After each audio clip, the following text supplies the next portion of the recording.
ராணி வயது 31 கோவில் வாசலில் பூக்கடை வைத்திருக்கிறாள். பக்கத்தில் தெய்வானை வயது 35 அவள் வளையல் கடை வைத்திருக்கிறாள். இருவரும் சிறு வயதிலிருந்து நெருங்கிய தோழிகள். ராணிக்கு திருமணமாகி 2 வருடத்தில் கணவன் இறந்து விட்டான். தனிமையில் வாழ்ந்து வருகிறாள். குழந்தை இல்லை. அந்த 2 வருடத்தில் ராணிக்கு தேவையான சந்தோஷத்தை கொடுக்க முடியாததால் குழந்தைக்கு வாய்ப்பு இல்லாமல் போய்விட்டது.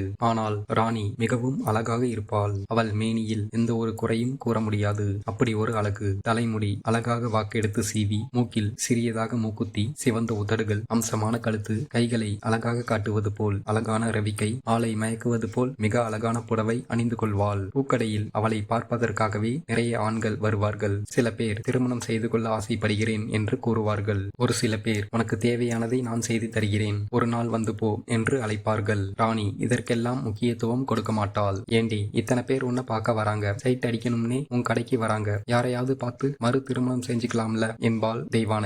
எனக்கு யாரையும் பிடிக்கலடி, எத்தனை நாள் தான் தனிமையில் வாழ்வ, நைட் எல்லாம் தூக்கம் வராது, யாராவது பக்கத்தில் இருந்தால் நன்றாக இருக்கும் என்று மனம் ஏங்கும். எனக்கு தெரியும் டி, அந்த நேரத்துல என்ன பண்ணுவ? படம் பாப்பேண்டி. என்னதான் படம் பார்த்தாலும் நிஜ வாழ்க்கையில அனுபவிக்கிற மாதிரி வருமா? உன் மனசை மாத்திக்கிட்டு கல்யாணம் பண்ண முயற்சி பண்ணு. அழக அப்படியே பூட்டி வைக்காதடி, வீணா போயிடும். தெய்வானை நீ சொல்றது சரிதாண்டி, நைட் எல்லாம் தூக்கம் வர மாட்டேங்குது. நீ நல்லா கல்யாணம் பண்ணி சந்தோஷமா இருக்க. நல்லா சொன்ன. ஒரு குடிகாரனை கல்யாணம் பண்ணியிருக்கேன். தினமும் நைட்டு 10 மணிக்கு ஆரம்பிப்பான். என்ன நைட்டு 2 மணி வரைக்கும் என்னை விடாம படாப்படுத்துவான். வெளியில சொல்ல முடியாம இருக்கேன். ஆனா அதுலயும் ஒரு சந்தோஷம் இருக்கு. அப்படி இருந்தும் 2 பிள்ளை பெத்துக்கிட்டேடி, கொடுத்து வச்சவ என்று ராணி கூறினாள். நீயும் கல்யாணம் பண்ணிக்கோடி, உன்னையும் அப்படி ஆக்கிடுவாங்க. ஒருத்தனை கல்யாணம் பண்ணி 2 வருஷம் வாழ்ந்தேன். உதவாக்கரை. பணம் சம்பாதிக்கவும் வக்கில்ல. என்ன சந்தோஷமாவும் அவனால வச்சுக்க முடியல. உன்னோட இல்லற வாழ்க்கையை பத்தி சொல்லுடி என்றாள் தெய்வானை. கல்யாணம் ஆனதிலிருந்து முயற்சி பண்ணாண்டி, ஆனால் முடியல. ஆரம்பிச்சு 15 நிமிஷத்திலேயே எனக்கு சந்தோஷமாவே இருக்காது. முடிஞ்சதை நினைச்சு வருத்தப்படாத, கல்யாணம் பண்ணு, நீ நினைச்சதெல்லாம் நடக்கும் என்று வேலை பார்க்க தொடங்கினார்கள். தினமும் காலை 5 மணிக்கு பூக்கள் பறிப்பதற்காக காட்டில் ஒரு தோட்டம் இருக்கிறது. அதில் நடந்தே செல்வாள் ராணி. போகும் வழியில் விளக்கு கிடையாது. தினமும் செல்லும் வழி என்பதால் ராணிக்கு பயம் இருக்காது. ஆனால் தோட்டத்தில் கோட்டை என்ற ஒருவன் காவலனாக இருப்பான். அவன் உத்தரவின்றி தோட்டத்தின் உள்ளே நுழைய முடியாது. கோட்டைக்கு ராணியின் மீது ஒரு கண். ராணியை ஒரு நாளாவது தன்வசம் படித்துக் கொள்ள வேண்டும் என்று தினமும் முயற்சி செய்வான். ஆனால் ராணி ஒத்துக்கொள்ள மாட்டாள். ஒரு நாள் அவளை கட்டாயப்படுத்தியாவது அடைந்து விட வேண்டும் என்று முயற்சி செய்வான். அன்று காலை 5 மணி. பூந்தோட்டத்தில் யாரும் இல்லை. வழக்கம் போல் நுழைவாயிலில் கோட்டை நின்று கொண்டிருந்தான். ராணி குளிக்காமல் அரைகுறை தூக்கத்தில் தோட்டத்திற்கு வந்தாள். ராணியை பக்கத்தில் அழைத்தான் கோட்டை. அதிகாலை வேலைதான். மனிதர்களுக்கு ஆசை பொங்கிக் கொண்டிருக்கும். அதை தீர்த்து கொள்ள ஆண்களும் பெண்களும் முயற்சி செய்வார்கள். நானும் நீயும் தனிமையில் வாழ்கிறோம். நாம் இருவரும் ஒன்று சேர்ந்தால் மிக அருமையாக இருக்கும். என்ன சொல்ற என்று அவள் மேல் கை வைத்தான். அதிகாலை வேளை. குளிர்ந்த காற்றில் அவன் சூடான கை பட்டதும் ராணிக்கு மிகவும் இதமாக இருந்தது. ஆனால் ராணியின் மனது படபடப்புடன் பூக்களை பறிக்கத் தொடங்கினாள். அவள் பக்கத்தில் கோட்டை நெருங்க தாமதிக்காமல் அவன் இதழ் அவள் தோளில் பதிக்க தனிமையில் வாழும் ராணிக்கு இதமாக இருந்தது. அவன் கைகள் மேனிக்கு வந்து சேர அவளால் அவன் கையை தள்ள மனமில்லாமல் நின்று கொண்டிருந்தாள். இவன் வேண்டாம், தள்ளிவிடு என்று ராணியின் மனதில் ஒலித்துக் கொண்டே இருந்தது. ஆனால் ராணி பூட்டி வைத்திருந்த பல நாள் ஆசை அவனை தள்ள மறுத்தது. ராணி கோட்டையின் மேல் தலை சாய்ந்தாள். கோட்டை மேலும் விளையாடத் தொடங்கினான். இவன் கெட்டவன், இவனிடம் நாம் மாட்டிக்க கூடாது என்று கண்களில் ஒரு பதட்டம். திடீரென்று பேச்சின் சத்தம் பக்கத்தில் கேட்கத் தொடங்கியது. மற்ற பெண்களும் ஆண்களும் பூக்களை பறிப்பதற்காக தோட்டத்தின் உள்ளே வந்து கொண்டிருந்தார்கள். அதை பார்த்த கோட்டை வெறுப்புடன் ராணியை விட்டு விலகினான். ராணிக்கு சுய நினைவிற்கு வர சில வினாடிகள் தேவைப்பட்டது. அதே இடத்தில் சற்று அமர்ந்தாள். படபடப்பும் உடல் நடுக்கமும் அவளை விட்டு போகவில்லை. பூப்பறிக்க வந்தவர்கள் என்ன ஆச்சு ராணி என்று கேட்க, ஒன்றுமில்லை, கொஞ்சம் தலை சுத்திடுச்சு, அதான் உட்கார்ந்து விட்டேன், இந்தா தண்ணி குடி என்று தண்ணீர் கொடுத்தார்கள். பிறகு ராணி சுய நினைவிற்கு வந்தாள். வேக வேகமாக பூக்களை பறித்துவிட்டு வெளியே வந்தாள். அங்கே கோட்டை நின்று கொண்டிருந்தான். அவன் பார்வையில் ஒரு வெறித்தனத்தை பார்த்தாள். ராணி, எல்லா நேரமும் என் வீட்டு கதவு உனக்காக திறந்திருக்கும், எப்ப வேண்டுமானாலும் வரலாம். உனக்கு வர சங்கடமாக இருந்தால் சிறியதாக கஞ்சாடை காட்டு, உடனே வந்து விடுகிறேன் என்று ராணியின் கையை இறுக்க பிடித்தான். அவள் முகம் மாறியது. அவன் தப்பானவன் என்று தெரிந்தும் அவளது உடல் கேட்கவில்லை. அன்று கடைக்கு போகாமல் வீட்டில் படுத்துவிட்டாள். காலையில் நடந்த சம்பவம். அவளால் எந்த வேலையும் செய்ய முடியவில்லை. கதவு தட்டும் சத்தம் கேட்டது. கதவின் பக்கத்தில் வந்து யார் என்று கேட்க, தெய்வானைடி என்று சத்தம் வந்தது. ராணி கதவை திறந்தாள். என்னடி கடைக்கு வரல, முகமெல்லாம் ஒரு மாதிரியா இருக்கு, என்ன ஆச்சு என்று கேட்டாள். உள்ளவாடி என்று ராணி அழைக்க காலையில் நடந்த அனைத்தையும் ஒன்று விடாமல் கூறினாள். ஐயோ, இந்த அளவில் போயிட்டானா? பரவாயில்லை, பூப்பறிக்க மத்தவங்க எல்லாம் வந்ததால நீ தப்பிச்ச, இல்லனா தோட்டத்தை இறங்கி சுத்தம் செஞ்சிருப்பான். ஆமாண்டி, அவன்கிட்ட இருந்து தப்பிச்சதே பெரிய விஷயம். கடைசியில உனக்காக நான் இருக்கிறேன் என்பதை மறக்காத ராணின்னு சொன்னான். இப்படியே போனா என்னடி பண்றது என்று ராணி கவலையுடன் தெய்வானையை பார்த்து கேட்டாள். இங்க பாருடி ராணி, நான் அன்னைக்கு சொன்னதுதான் இன்னைக்கும் சொல்கிறேன். உனக்குன்னு ஒரு துணை இருந்தாதான் யாரும் உன் பக்கத்துல வரமாட்டாங்க. நீ தனிமையில இருக்கிறதுனாலதான் உன்னை சீண்டி பாக்குறாங்க. இதுதான் பிரச்சனையே. கூடிய சீக்கிரத்துல உனக்குன்னு ஒரு ஆளை பிடிச்சுக்கோ. உனக்கு என்ன வயசு இல்லையா, இல்ல அழகுதான் இல்லையா? என்னடி யோசிக்கிற? இதுல யோசிக்க ஒண்ணுமே இல்ல என்று பேசிக் கொண்டிருந்த நேரத்தில் வெளியில் யாரோ முனகுவது போல் தெரிகிறது. இருவரும் வெளியே வந்தார்கள். வெளியே திண்ணையில் ஒரு கிழவன் படுத்து உறங்கிக் கொண்டிருந்தான். ராணி தெய்வானியிடம், யாரடி இந்த கிழவன் என்று மென்மையான குரலில் கேட்க, தெரியலடி, வா போய் கேட்போம் என்று இருவரும் அருகில் சென்றார்கள். தாத்தா, யார் நீங்க என்று தெய்வானை கேட்க, எனக்குன்னு யாரும் இல்லம்மா, நான் வெளியூர், அப்படியே இந்த பக்கம் வந்தேன். ரொம்ப தலையை சுத்துற மாதிரி இருந்துச்சு, அதான் இங்க உட்கார்ந்திருக்கேன். கொஞ்ச நேரம் கழிச்சு நானே போயிடுறமா என்று கிழவன் கூற, ராணிக்கு பார்ப்பதற்கு மிகவும் பாவமாக இருந்தது. உடனே வீட்டில் இருந்த உணவை கொண்டு வந்து கிழவனுக்கு கொடுத்தாள். கிழவன் பசி மயக்கத்தில் இருந்ததால் எதுவும் மறுக்காமல் ராணி கொடுத்ததை வாங்கி வேகமாக சாப்பிடத் தொடங்கினான். அப்போது தெய்வானைக்கு ஒரு யோசனை வந்தது. ராணியை தனியாக அழைத்து சென்று, ராணி, இந்த கிழவனை உன்னுடன் வைத்துக்கொள். என்னடி பேசுற என்று முகத்தை சுளித்துக் கொண்டாள் ராணி. ஏய், நான் அதை சொல்லலடி. இப்போதைக்கு உனக்கு ஒரு பாதுகாப்பா இருக்கும். நீ காலை வேளையில தனியா தானே பூப்பறிக்க போற. இவரை உன்னோட ஒத்தாசைக்கு வச்சுக்கோ. காலையில இவரையும் பூப்பறிக்க கூட்டிட்டு போ. உனக்கு ஒரு துணையா இருக்கும். கோட்டை உன்னை நெருங்க மாட்டான். இப்போதைக்கு இது ஒரு நல்ல யோசனை என்று தெய்வானை ராணியிடம் கூற, ராணியும் சற்று யோசித்தாள். என்னடி யோசிக்கிற என்றாள் தெய்வானை. ஒன்னும் இல்லடி, நீ சொன்னது எனக்கு ஓகே தான். சரி இரு, நானே கிழவன் கிட்ட கேட்கிறேன் என்று தெய்வானை அருகில் சென்றாள். தாத்தா, உங்களுக்கு யாரும் இல்லைன்னு சொல்றீங்க. இங்க ஒரு வேலை இருக்கு. நீங்க தங்குறதுக்கு வீடு, 3 வேளையும் சாப்பாடு கொடுக்கிறோம். இங்கேயே தங்கி வேலை பார்க்கறீங்களா என்று தெய்வானை கேட்க, கிழவனும் எதுவும் மறுத்து பேசாமல் சரி என்றான். உடனே ராணி கிழவன் தங்குவதற்கு திண்ணையின் ஓரமாக ஒரு தட்டியால் மறைத்து கிழவன் தங்குவதற்கு வசதி செய்து கொடுத்தாள். நான் ஒரு பூக்கடை வைத்திருக்கிறேன். அந்த பூக்கடையை தான் நீங்க பாத்துக்கணும் என்று ராணி கூறினாள். 5 மணிக்கு உங்களை எழுப்பி விடுகிறேன். ஒரு தோட்டத்தில் போய் பூ பறிக்கணும். சரி என்று கூறிவிட்டு படுத்தான். விடியல் காலை 5 மணி கிழவனை எழுப்பினாள். அப்போது கிழவன் மேல் சட்டை இல்லாமல் படுத்திருந்தான். அதை பார்த்த ராணிக்கு காலை வேளை குளிர்ந்த காற்று. அதனால் ராணியின் மேனி உசத் தொடங்கியது. வயதானவனாக இருந்தாலும் ஒருவித கூச்சத்தோடு கிழவனை தொட்டு எழுப்பினாள். கிழவன் எழுந்தான். மன்னிச்சுக்கோங்க, அசதியில தூங்கிட்டேன், கிளம்பக போகலாம் என்று ராணி கூறினாள். இருவரும் அதிகாலை வேளை பூந்தோட்டத்திற்கு சென்றனர். ராணி நினைத்தது போல் அங்கே கோட்டை நின்று கொண்டிருந்தான். ராணி பக்கத்தில் கிழவனை பார்த்ததும், யார் இந்த கிழவன், புதுசா இருக்கான், இன்னைக்கு எதுவும் பண்ண முடியாது போல இருக்கே என்று கோட்டை நினைத்து கொண்டான். கிழவனும் ராணியும் பூக்களை பறித்தனர். கோட்டையால் ராணியை நெருங்க முடியவில்லை. இருவரும் பூக்களை பறித்துவிட்டு வீடு திரும்பினார்கள். கிழவன் சிறிது நேரத்திற்கு பிறகு குளிப்பதற்காக வீட்டிற்கு பின்புறத்தில் உள்ள பாத்ரூமிற்கு சென்றான். பாத்ரூமில் உள்ள கதவில் தாழ்பால் இல்லாததால் கிழவன் சாதாரணமாக கதவை தள்ள ராணி உள்ளே குளித்துக் கொண்டிருந்தாள். கிழவனை பார்த்ததும் ராணி அதிர்ந்து போனாள். கிழவன் கண்ட காட்சி கண்களை சிமிட்டவில்லை. அவன் பார்வை ராணியின் அழகை நோக்கியே இருந்தது.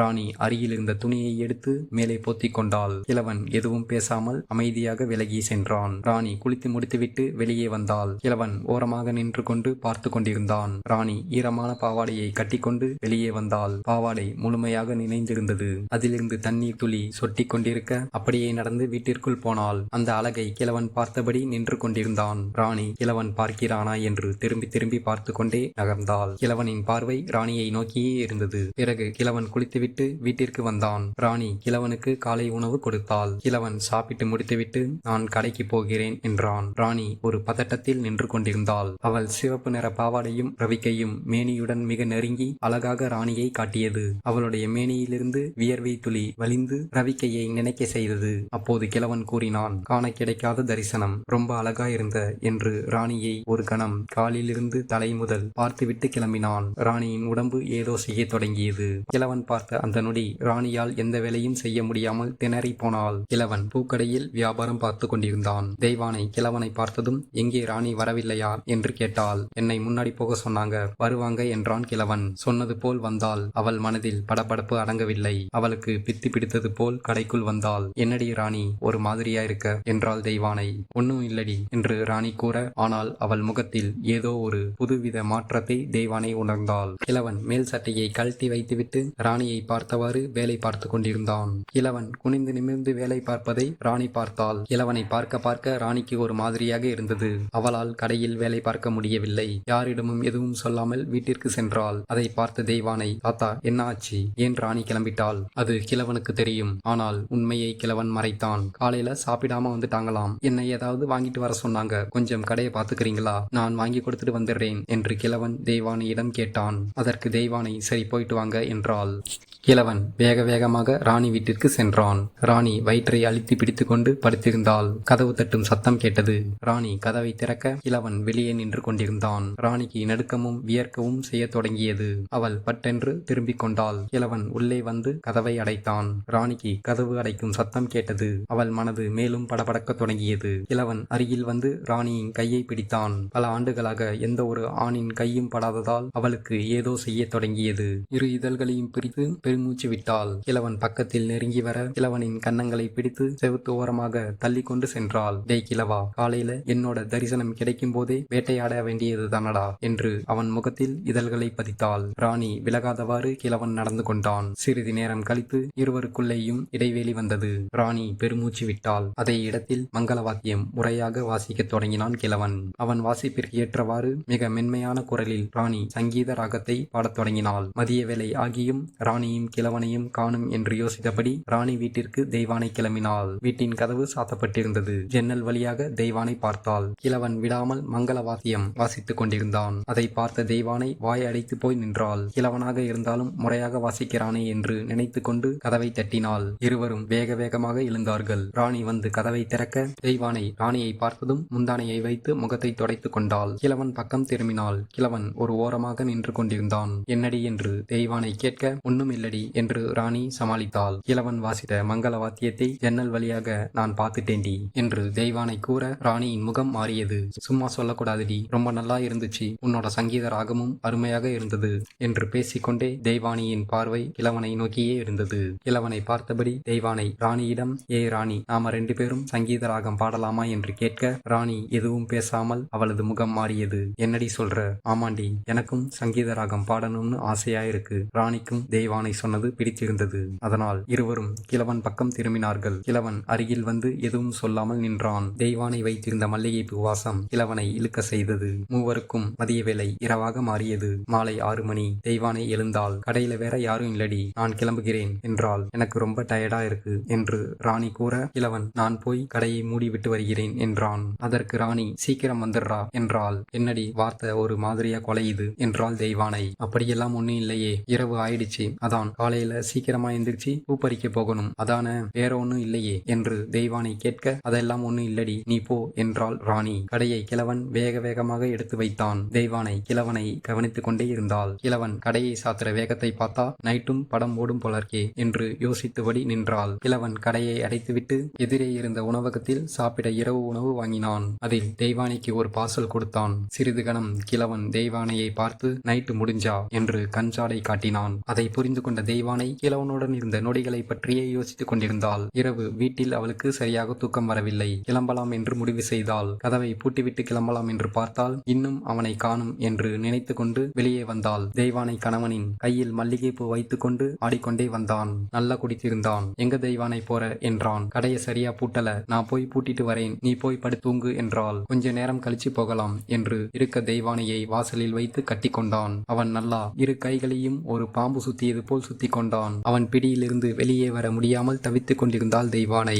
ஒரு கணம் அவனை வேகமாக தள்ளிவிட அவன் கீழே விழுந்தான். திரும்பவும் எழுவது போல் தெரியவில்லை. வேக வேகமாக அவனை வீட்டிற்குள் இழுத்து போட்டுவிட்டு வீட்டை பூட்டிவிட்டு ராணி வீட்டிற்கு கிளம்பினாள். ராணி கதவை திறந்தாள். என்னடி, எல்லாம் முடிஞ்சுச்சா? இன்னும் ஆரம்பிக்கல, உள்ளவா என்று அழைத்தாள். கிழவன் கட்டிலில் படுத்திருந்தான். இருவரும் அவர்களுடைய உடைகளை மிக அழகாக சரி செய்து கொண்டார்கள். தெய்வானியின் கணவன் வாங்கி வந்த பூவினை எடுத்து அதை இருவரும் பகிர்ந்து தலையில் வைத்துக் கொண்டார்கள். வீடு முழுக்க இருவருடைய தெய்வீகமான மனமானது மல்லிகை பூவுடன் சேர்ந்து வீசத் தொடங்கியது. கிழவன் 2 கைகளையும் தூக்கி அழைக்க 2 பேரும் கிழவன் வழுக்கை மண்டையில் கை வைத்து தடவி கொடுத்தார்கள். இப்படி 2 பேரையும் அடிமையாக்கி வச்சிருக்கியடா கிழவா என்று இருவரும் கிழவனுடைய மார்பில் புதைந்தார்கள். இப்படியே நாட்கள் சென்றது. ஒரு நாள் தெய்வானையும் ராணியும் ஒரே நாளில் கர்ப்பம் தரித்தார்கள். இருவருக்கும் பயம் அதிகரித்தது. அன்று இரவு நேரம். எனக்குன்னு யாரும் இல்லை, இங்கே வந்ததும் உங்களுடைய நெருக்கம் என்னுடைய வாழ்க்கையை மாற்றியது. உங்களுடன் வாழ வேண்டும் என்று என் மனம் ஏங்கி தவிக்கிறது என்று கிழவன் கூற